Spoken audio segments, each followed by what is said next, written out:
Et notre invité a eu une vie assez incroyable. Mohamed Sidi Saïd, bonjour. Bonjour. Vous êtes né en 1939 en Kabylie et vous êtes devenu l'un des dirigeants d'un des plus gros laboratoires pharmaceutiques au monde. C'est Pfizer, pour ne pas le nommer. Mais entre-temps, il y a eu beaucoup de choses qui se sont passées dans votre vie. Vous êtes devenu chef de famille très, très tôt, dès l'âge de 9 ans. À cette époque-là, vous n'imaginiez pas ce que votre vie allait devenir. Certes non. Comment est-ce que vous avez quitté la Kabylie? Comment est-ce que vous êtes arrivé jusqu'à New York des années plus tard? Les choses de la vie, des circonstances assez particulières. J'étais donc dans mon village. J'étais très loin de penser à l'école. C'était franchement le dernier de mes soucis, comme ce fut le cas aussi pour la plupart des gens qui vivaient dans le village. Un père émigré et qui envoyait une fois par mois une bonne partie de son salaire. Et puis un jour, tout cessa, plus rien. Et il a fallu, comme j'étais l'aîné de la famille, l'aîné des garçons, il fallait prendre en charge ma maman, 2 frères et une sœur. Et il fut des moments très durs, parce qu'on vivait dans un petit village sans infrastructure sanitaire, absolument rien, ni d'eau, ni d'électricité. Et je faisais, pour ramener un petit peu d'argent dans la soupe, différents métiers. Tour à tour, je vendais des billets de loterie sur la place publique. Je faisais les marchés le vendredi pour vendre des fruits. Et de temps à autre, le soir, je partais avec un oncle pour faire du charbon. Et un jour, un instituteur vous repère et c'est là où vous commencez vos études qui vont petit à petit vous faire vous conduire à une ascension assez remarquable. Comment est-ce que vous vivez aujourd'hui le monde de l'industrie pharmaceutique? Vous qui avez été plongé dedans pendant des années, vous êtes à la retraite depuis plusieurs années, quel œil vous portez aujourd'hui sur son action?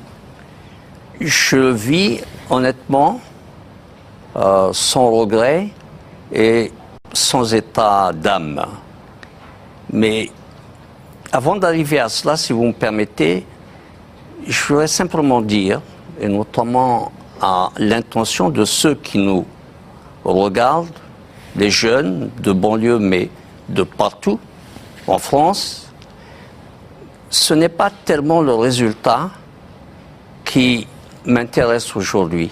Parce que des gens qui ont un chemin hors du commun, vous en trouvez un peu partout dans la vie sociale et économique, peut-être un petit peu moins en politique. Mais ce qui m'intéresse, c'est ce que je voudrais laisser à mes enfants, à mes petits-enfants, et à tous ceux qui nous regardent et qui doutent de la vie, de leur avenir. C'est le chemin qu'il a fallu pour arriver là. Le courage, l'abnégation, la persévérance.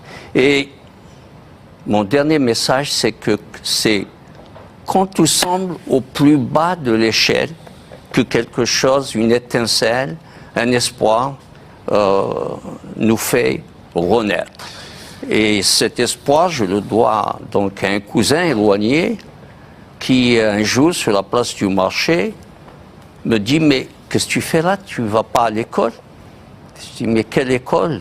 Tu vois bien que je suis occupé. » Il dit « Lundi à l'école. » Et j'ai fait pendant des années 5-6 kilomètres. Pieds nus, dans la neige, en Pieds nus Algérie. dans la neige, une chaleur torride en été. Pour aller à l'école. Pour aller à l'école. Alors, Ce qui nous intéresse, alors votre parcours est absolument incroyable et vous êtes devenu, Benoît l'a dit, l'un des principaux dirigeants de l'un des plus grands groupes mondiaux de l'industrie pharmaceutique, Pfizer. Vous écrivez un livre sur la santé qui est pour vous en danger. On s'intéresse beaucoup à l'industrie pharmaceutique dans cette émission, notamment à travers les scandales. Comment vous, qui avez été considéré comme un franc-tireur aussi, puisque vous avez donné un petit coup de pied dans la fourmilière à plusieurs reprises pour essayer de faire un peu de philanthropie, comment vous expliquez aujourd'hui que les laboratoires ne comprennent pas qu'en termes de communication, il vaut mieux reconnaître qu'il y a peut-être eu des erreurs dans la commercialisation d'un médicament, je parle de Servier et de Mediator, plutôt que d'avoir cette image de profit qui ne veut pas indemniser des gens victimes de leurs produits? Je dirais deux choses. La première, c'est que l'industrie pharmaceutique n'a pas su gérer ses succès. Ils ont été énormes. Ils ont contribué au développement de la médecine, de la santé. C'est indéniable. Et tout le monde le reconnaît. Et tout le monde le reconnaît. Ils n'ont pas su également gérer leurs échecs. Ils ont été flagrants. J'en ai eu 2 dans mon entreprise à l'époque et ça avait coûté environ 2 milliards de dollars. Mais ces échecs, ils les cachent en règle générale. Et ils sont largement compensés par les succès. Ils sont très largement compensés par les succès. Mais mon combat, c'est que l'industrie pharmaceutique qui jouit d'une réputation exécrable, ce n'est pas à vous que je vais le dire, et qui fait pourtant des choses extraordinaires. Il n'y a pas de mission plus noble que celle qui consiste à lutter contre les maladies et la mort. Mais cette industrie-là, à mon sens, manque de générosité. Et c'est pour cela que je m'apprête, avec d'autres, à créer une association spécifique au prix des produits anticancéreux. Alors justement, est-ce que là aussi les laboratoires ne sont pas en train de rater le coche en proposant des médicaments anticancéreux qui sont à des prix astronomiques et dont on voit bien que ça divise même les autorités de santé, on ne sait pas comment faire. Je vous ferai 2 commentaires. Le premier, c'est que rien ne justifie les prix que l'on voit actuellement dans les traitements anticancéreux. Rien. On vous dira ce qu'on a toujours dit, la recherche est hasardeuse, mais quoi de neuf? Elle a toujours été comme ça.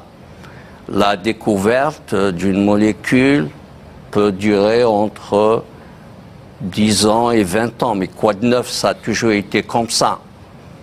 On vous dira, on prend le risque, des risques financiers, ou même après le lancement du produit, le succès n'est pas toujours garanti. Mais tout cela existait déjà.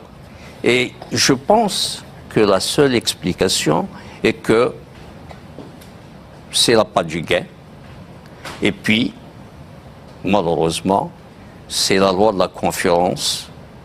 Une offre assez restreinte, parce que beaucoup de Big Pharma ont abandonné pendant des années toute activité de recherche dans les cancers, à l'époque considérée comme des produits de niche, sans intérêt commercial.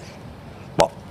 Et cela m'amène à offrir une réflexion.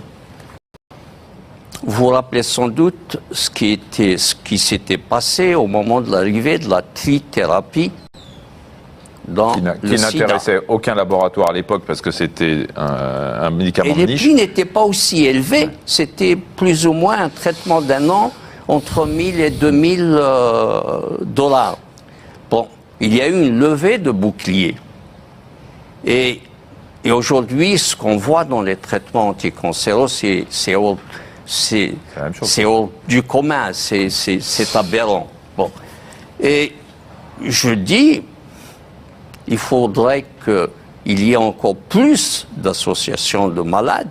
Il faudra peut-être aller beaucoup plus souvent dans les conseils d'administration, dans les assemblées des actionnaires, et peut-être en troublant un petit peu le sommeil de ces dirigeants, on arrivera à réveiller leur conscience. Je rappelle le titre de votre livre, Mohamed Sidi Saïd, c'est « Au secours, notre santé est en péril ». Vous y abordez à la fois votre vie et tous ces thèmes de santé publique. C'est aux Presses du Châtelet. Merci beaucoup. Merci. Merci à vous.